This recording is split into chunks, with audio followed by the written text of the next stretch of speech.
Irmãos, boa noite, graça e paz, amém. É sempre bom voltar a casa. E hoje eu cheguei um pouquinho mais cedo, resolvi dar uma volta no quarteirão e relembrar um pouco da minha vida, do meu passado aqui neste lugar. E sempre tenho boas lembranças de Vila Buenos Aires. E enquanto estava ali sentado louvando ao Senhor, me veio também algumas coisas. E uma delas era uma reunião que nós estávamos aqui, até quase quebrei o protocolo, ia pedir que os diáconos colocassem 4 cadeiras aqui, e eu ia refazer a cena, mas preferi então narrá-la para os irmãos neste momento. Há 45 anos atrás, nós estávamos aqui sentados, 4 jovens, porque a única coisa que a gente podia fazer era orar para que Deus pudesse mover corações, salvar vidas e a igreja pudesse crescer, pudesse surgir, porque era uma igreja muito pequena. E estava sentado aqui, eu me lembro muito bem, eu vou pedir que o Júlio fique em pé, e o meu irmão, Jean. Eu acho que tem que inverter a posição, o Jean ficar na frente do Júlio. Tem uma pessoa que estava naquela reunião, nós éramos apenas 4, a nossa mocidade. Ela foi organizada em 10 de abril de 1977. E quem não está aqui hoje é o Valdir. Ele era o 4º elemento. Pode sentar, Júlio. Prazer em te ver de novo, meu irmão, amigo, conhecido também como Rolf Stomley. E a nossa oração era a oração de 4 jovens incrédulos, porque nós orávamos, mas não acreditávamos muito naquilo que a gente estava orando, no sentido que a gente pedia: Deus, manda jovens para essa igreja. E o dia que Deus fez isso, nós perguntamos para os 2 jovens que entraram pelo corredor. Um deles chamava João Marcos Vasconcelos e a sua jovem esposa Marisa Vasconcelos. E eles entraram e nós perguntamos: pois não? Vocês querem alguma coisa? Aí o João Marcos falou: nós viemos para a oração. E porque já não era o primeiro sábado, nós estávamos alguns sábados aqui orando. E de repente o primeiro casal de jovens aparece. E a partir daí tudo começou. Quando quando eu fui para o seminário estudar teologia, essa igreja estava no seu auge, com mais de 500 membros, 120 jovens, 70 adolescentes. E tudo começou com 4 jovens orando aqui.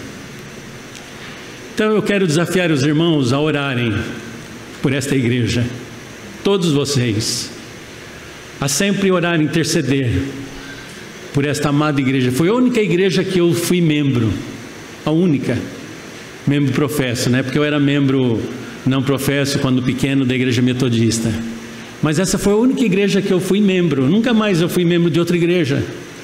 Depois eu fui pastor de outras igrejas.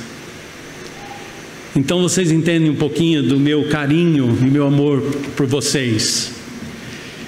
E me alegrei em ser convidado para trazer a palavra hoje, num momento tão especial, tratando-se da imerência do meu irmão, amigo Otto. O Otto, a história é um pouco mais para trás. Quando nós tínhamos meus 8, 9, 10 anos, eu e ele infernizávamos a vida dos nossos irmãos mais velhos, Júlio e Jean, porque a gente era 3 anos mais novo e a gente queria estar no pé deles e eles não queriam que a gente acompanhasse, mas a gente estava ali sempre querendo atrapalhar. E ali começou a minha amizade com o Otto, há mais de 50 anos, a ponto de o tempo passar e ele se tornar o único membro da família Pelissier com o nome Sauer. Ele está lá no nosso grupo da família do WhatsApp. Só tem Pellicer lá. Mas tem um espião da Gestapo, alemão, Otto Sauer. É o irmão que nós adotamos. É um grande querido nosso. E quando pensei do que poderia ministrar nessa noite, muitas coisas me veio à mente, mas eu gostaria de ministrar não ao coração do Otto, porque isso Deus tem feito nesses anos em que ele entregou a vida a Jesus. Mas eu quero falar ao coração de todos vocês nesta noite, inclusive ao meu coração, porque o que eu quero compartilhar com vocês fala sobre que nós somos chamados para servir. Chamados para servir. Lucas capítulo 10, versículos de 25 a 37, é um texto um pouco longo, mas eu quero ler. E ao mesmo tempo que eu for ler, eu quero fazer alguns comentários na leitura do texto. E depois eu quero trazer uma pequena mensagem para vocês.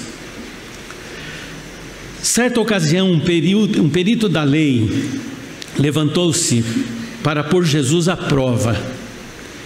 Ele perguntou: mestre, o que eu preciso fazer para herdar a vida eterna? O que está escrito na lei? Respondeu Jesus. Como você a lê? Ele respondeu: ame o Senhor, o seu Deus, de todo o seu coração, de toda a sua alma, de todas as tuas forças e de todo o seu entendimento. E ame o seu próximo como a si mesmo. Disse Jesus: você respondeu corretamente, faze isto e viverá. Mas ele, querendo justificar-se, perguntou a Jesus: e quem é o meu próximo? E aqui a primeira parada que eu quero falar nesse texto é quando ele faz essa pergunta: quem é o meu próximo?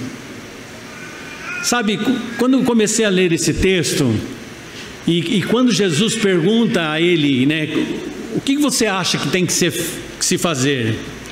Aquele homem demonstra conhecimento, que ele sabe como ser um religioso. E eu comecei a pensar também na minha vida, e vocês podem pensar na vida de vocês, que nós também sabemos ser religiosos. A gente sabe a regra. Nós sabemos. Ama a Deus sobre todas as coisas, de todo o coração, com toda a tua força. Ame a Ele e ao teu próximo como a ti mesmo. Mas nós nos escondemos atrás dessa palavra e não definimos algumas coisas que são fundamentais para que a gente possa viver, porque Jesus disse: faça isso e viverás. Mas aquele homem, ele pergunta: quem que é o meu próximo? E essa é uma pergunta que nós temos que fazer todos os dias quando nos levantamos. Deus, estou levantando hoje com mais um dia de vida, quem é o meu próximo?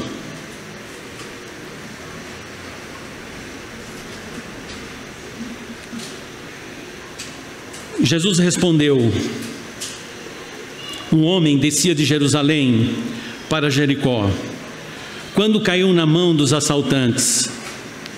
Então lhe tiraram as roupas, espancaram-no e se foram, deixando quase morto. Aconteceu que, estar descendo pela mesma estrada um sacerdote, quando viu um homem, passou pelo outro lado. E assim também um levita, quando chegou ao lugar e o viu, passou por outro lado. Mas um samaritano, estando de viagem, chegou onde se encontrava o homem. De repente, Jesus começa a mostrar para ele quem é o seu próximo. E é interessante que não é apenas uma parábola.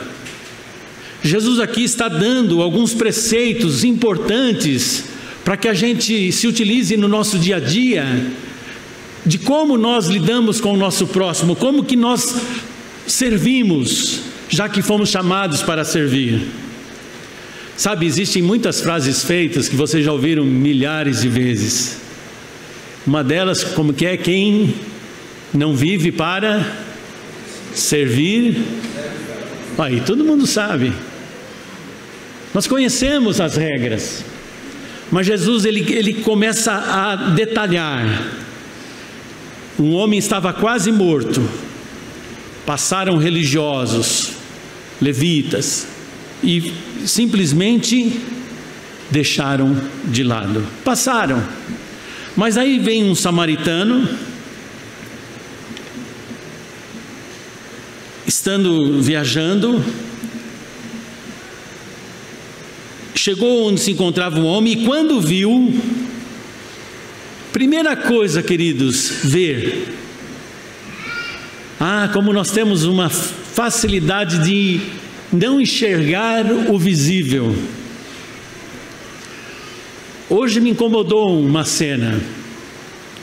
Estava no centro de São Paulo e fui no mercado, e por 2 vezes passei por uma pessoa dormindo no chão. Aí você vai falar: pastor, você saiu muito tempo de São Paulo, né? Isso aqui agora está forrado de gente.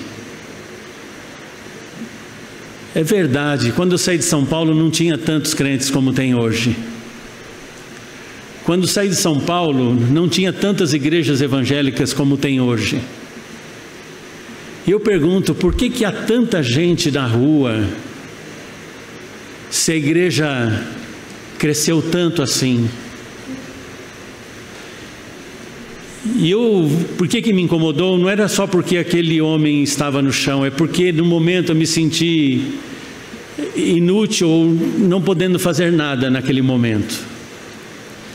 Alguns anos, no mesmo lugar, e eu já compartilhei há muitos anos atrás aqui nesta igreja essa experiência, eu encontrei outra pessoa naquele mesmo lugar.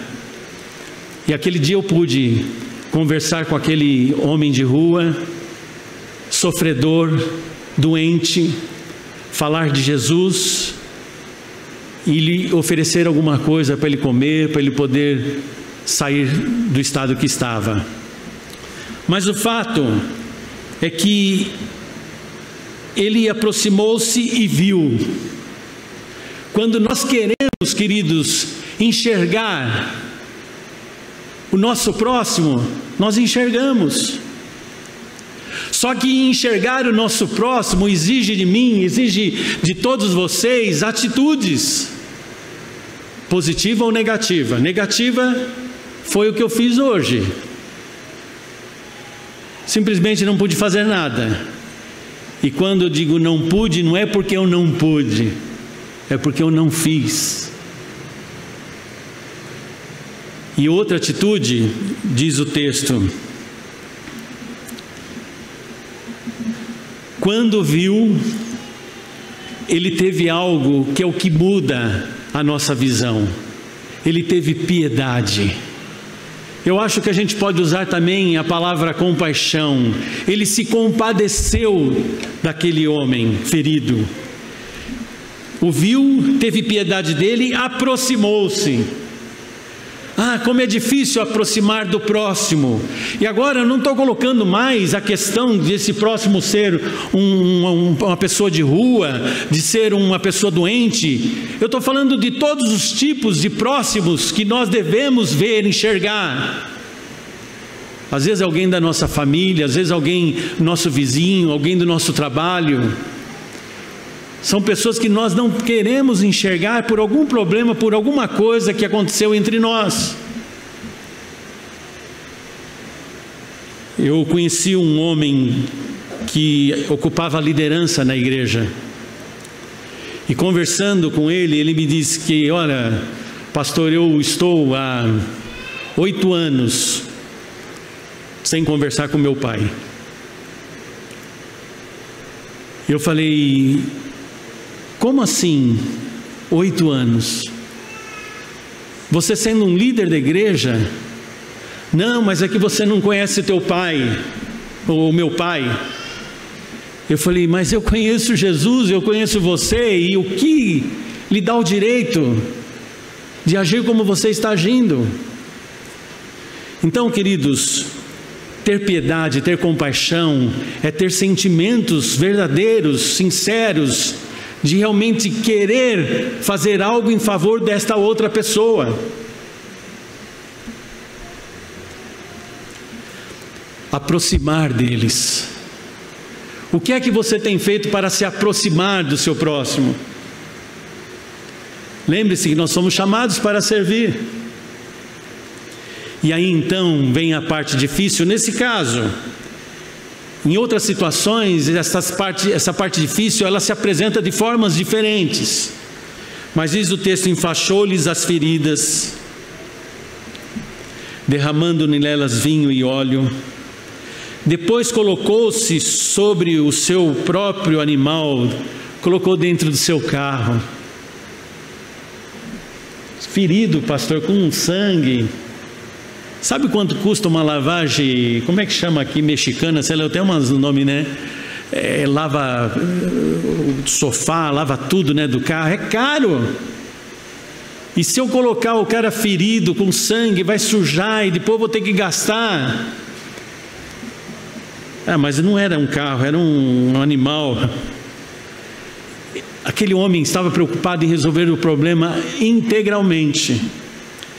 Enfaixou-lhes as feridas, derramando vinho, colocou-se sobre o seu animal, levou-o para uma hospedaria, para um hotel, para um lugar confortável, seguro.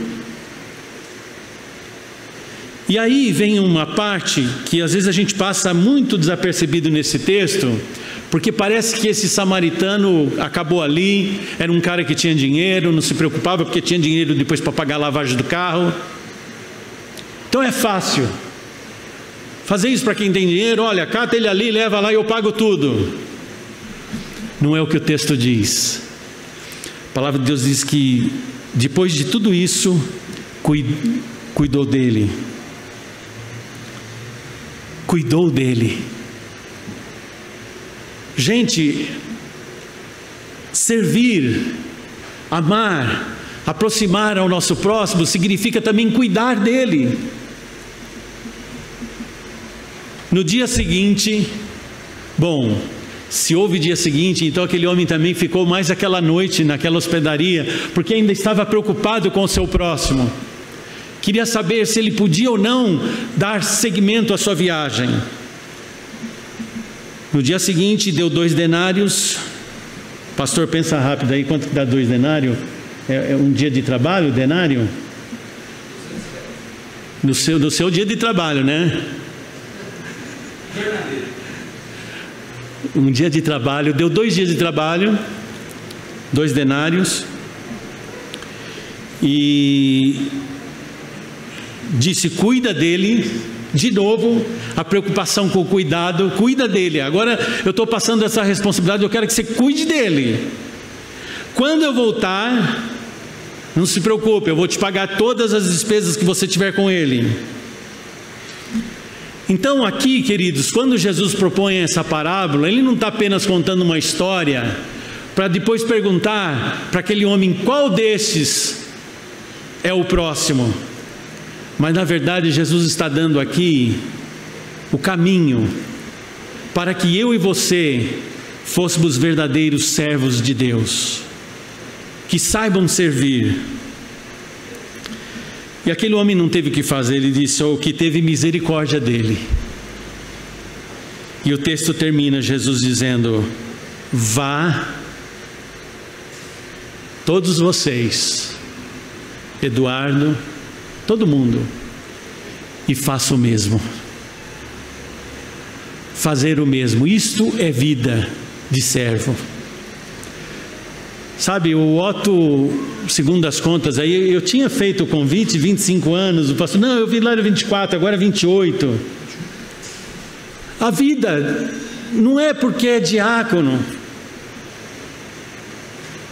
Na verdade, a função diaconal, ela é necessária na igreja, porque tem toda aquela estrutura, nós precisamos pôr as escalas, saber quem vai cuidar disso, daquilo. Esta é a parte funcional do corpo. Mas fora isso, todos nós temos que ter esse ministério na nossa vida, de servir. A associação do Rotary Club nos Estados Unidos, em 1911, eles criaram um lema, naquela época, o seguinte lema: mais se beneficia quem melhor serve. Eu achei interessante, porque o Rotary é uma organização secular, formada por pessoas que querem estar juntas e tentaram achar algo que pudesse direcionar a instituição deles, e chegaram à conclusão que um bom lema para ser seguido é bom servir. E quando eu vi essa expressão deles, eu perguntei, por que também não é o nosso lema do dia a dia? É melhor dar do que receber, maior é o que serve. Não é entre vós assim. Ah, Jesus, permita que um sente ao seu lado, outro não. Eu mesmo não vim para ser servido, eu vim para servir, disse Jesus. E alguns benefícios, queridos, em servir. Em relação a Deus, Mateus 5,16, assim brilhe a luz de Deus, a luz de vocês diante dos homens, para que vejam as suas boas obras e glorifiquem ao Pai de vocês que estás nos céus. Servir glorifica a Deus. Sabe, eu não acho, e até um erro se você pensa assim, que quando você serve alguém ou serve na igreja, você ficar aguardando que alguém te agradeça por isso. Eu até aprendi, pastor César, no meu ministério, que de vez em quando, sim, nós precisamos dar honra a quem merece honra, agradecer. Eu lutei muito no meu ministério contra isso, porque eu sempre pensei, não, cada um fez mais do que sua obrigação. Mas depois, com o tempo, eu falei, não é digno. A pessoa fez com tanto carinho, preparou a mesa da ceia, teve todo o cuidado, enfeitou. O que custa, né? Eu falei, olha, queridos, obrigado quem cuidou aqui da mesa. Obrigado quem cuidou da limpeza da igreja. Obrigado o pessoal do louvor que chegou antes, arrumou tudo. Enfim, não é errado. Mas eu, não fique esperando, porque nós estamos aqui para servir. E mais do que receber uma honra, glorifica a Deus. Em relação aos outros, ajuda os outros a crescer. E é uma demonstração prática do nosso amor para com eles. Romanos 15:2 diz: cada um de nós deve agradar ao seu próximo para o bem dele, a fim de edificá-lo. Para o bem dele. Quando você está servindo, você está beneficiando o outro. É duro esse ministério. A gente quer ser servido. Você vai no hotel, você quer todas as mordomias, que as pessoas venham te servir. Aonde você vai, você quer ser servido. Mas a ordem de Jesus funciona diferente. Aqui, entre vós, não é assim. Nós temos que servir. Maior é o que serve. O último degrau da liderança é o de servo. E sabe, queridos, e também em relação a nós mesmos, satisfaz as nossas necessidades de autorrealização. Há maior felicidade em dar do que em receber. Porque somos criação de Deus, realizada em Cristo Jesus, para fazermos boas obras, as quais Deus preparou antes para nós as praticarmos. Esse é o nosso dever. Sabe, é muito bom nesta noite poder oferecer um certificado de emerência ao nosso querido irmão Otto, pelos 28 anos de diaconia. Eu estava brincando com o Raimo hoje, né? Questão de emerência. Se tivesse votado, foi votado, eu votaria contra. Eu ia falar assim, não, eu só voto pro Otto daqui, só mais daqui a 12 anos. aí sim a gente vota, que eu falei para o Raimo, né? Se tiver algum voto lá para o Raimo, eu venho aqui, vou votar contra, vai por mais 12 anos. Na verdade, são algumas formalizações importantes, necessárias, são marcos na nossa vida, na nossa história, que se fazem necessários, mas não é aqui que encerra, porque a nossa vida em Cristo Jesus, de servir, não vai se encerrar nunca.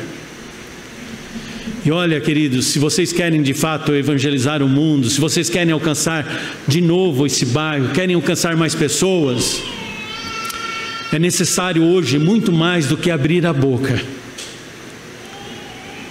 Lá atrás, há 45 anos atrás, terminava o culto, nós pegávamos a Kombi, íamos aqui no Largo da Penha, né, Yara? E colocavam lá o filme para passar, e o aparelho de som, e juntava a gente pregava. E muitas pessoas se convertiam. Mas hoje, com esse bombardeamento que a gente vê na televisão, na rádio, de pessoas falando tanta besteira, de pregando o evangelho barato, de comercializando o evangelho genuíno de Jesus, as pessoas não acreditam mais. Pastor, eu fui naquela igreja porque disseram que era 7 dias. Eu fiz os 7 dias e não deu em nada. Então, queridos, se hoje nós realmente queremos que o Evangelho de Cristo fale alto através da nossa pregação, é necessário também que tenhamos atitudes de servos, tal como Jesus bem explicitou aqui nesse texto, de aproximar, de ver, de enxergar, de cuidar do nosso próximo, seja ele quem for, seja o que ele estiver passando. Às vezes haverá sim situações de pobreza, mas haverá situações de relacionamentos, de pessoas que estão amarguradas, sofrendo. Sabe, nós não temos tempo às vezes para sentar e ouvir alguém. Às vezes eu tenho sede disso, de sentar do lado de um idoso e falar: avô, conta para mim, conversa um pouco. Eu tenho feito isso com algumas pessoas. Você vai dizer: ah, você gosta, não é questão de gostar. Se as pessoas realmente estão precisando, e se Deus está em mim, se Jesus Cristo transformou minha vida, se eu sou servo, eu tenho que enxergar o meu próximo. Então é com uma conversa com o idoso, é ajudando alguém que está passando por uma necessidade, por um problema, por uma luta. É ver, aproximar, se compadecer e ter atitudes que podem ajudar aquela pessoa. Você quer receber nesta noite um certificado de emerência, de diácono, de diaconisa? Será que esse certificado vai fazer alguma diferença quando chegar no céu? Deus vai olhar, deixa eu ver aqui se você tem o certificado de serviço. Teologicamente não, né, pastor? Mas eu acho que deveria. E se isso acontecesse, muitos seriam barrados, porque a vida de serviço foi nula, foi zero. Então, queridos que aqui estão nesta noite e aqueles que estão assistindo também, nossa família lá na França também estão assistindo, a nossa vida tem que ser pautada no serviço, a exemplo de Jesus. Jesus poderia ter contado outro tipo de história, ter falado outras coisas para dizer quem é o nosso próximo, mas ao narrar, ao detalhar, ele colocou esta situação: aquele que vê, se compadece e que faz. E é assim que Deus quer de mim e de você nesta noite, chamados para servir. E como é gostoso servir. Sabe, uma vez chegando no culto, Uma pessoa me chamou, falou: pastor, posso te falar uma coisa aqui no canto? Tem que dar um jeito. Eu falei: o que foi, meu irmão? Não, eu cheguei aqui, o banco estava empoeirado. E fui sentar, né? Sujou minha roupa. Eu falei: verdade, irmão, precisamos dar um jeito. Que hora que o irmão chegou no culto, na igreja? Eu cheguei bem cedo, antes de todo mundo. E falei: por que não limpou os bancos? Porque eu não tenho essa obrigação. É assim. De quem é a obrigação de colocar pão na casa do órfão, da viúva? De quem é a obrigação de socorrer o faminto? De quem é a obrigação de atender os necessitados? Daquele que foi eleito pela igreja. Eu quero conclamar você a se ajuntar a mim e responder: a obrigação é minha, Deus, porque eu quero ser servo. Eu fui chamado para servir. Feche seus olhos, vamos orar.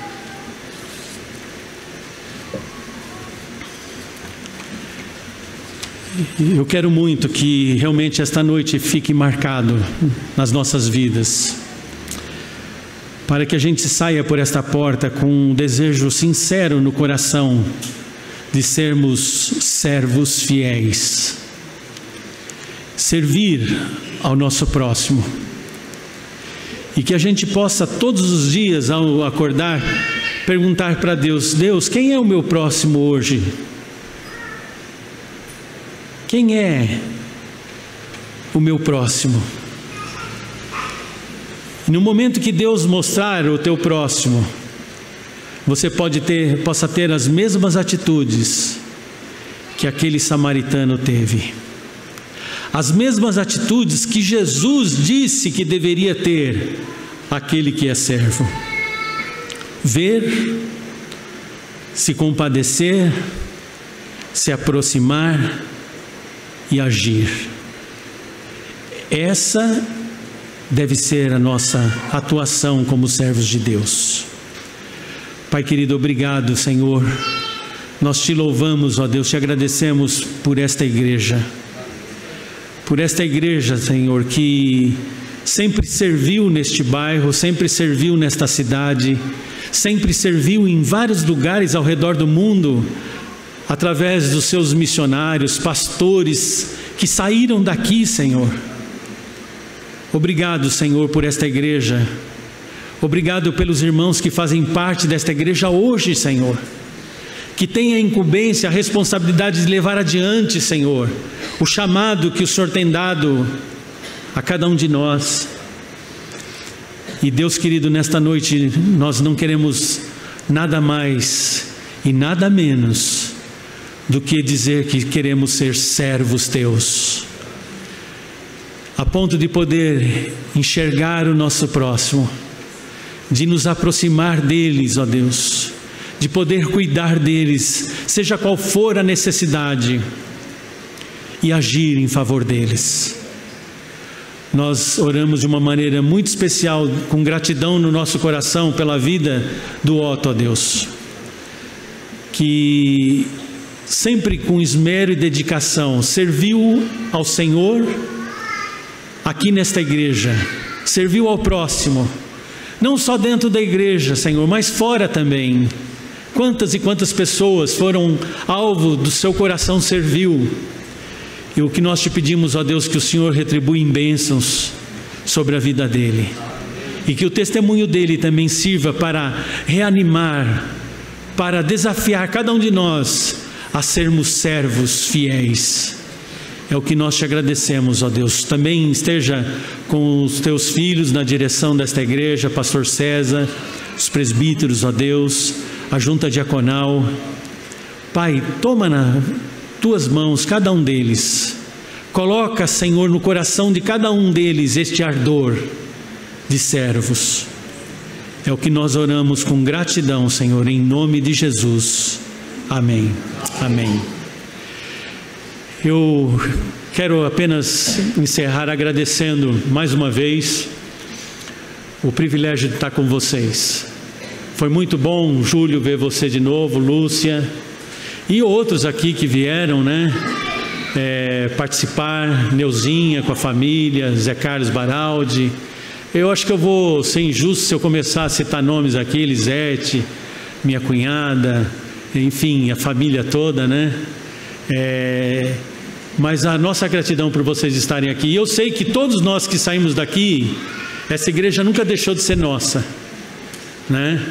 Então vocês têm o dever, o direito, na hora que chegar aqui no pastor, pode meter o dedo na cara dele e falar: pastor, cuidado com a minha igreja aí, porque eu sei que faz parte das nossas vidas. Então, continue orando por ela. Eu sei que nós temos este dever também de orar por esta igreja querida. Deus abençoe, queridos.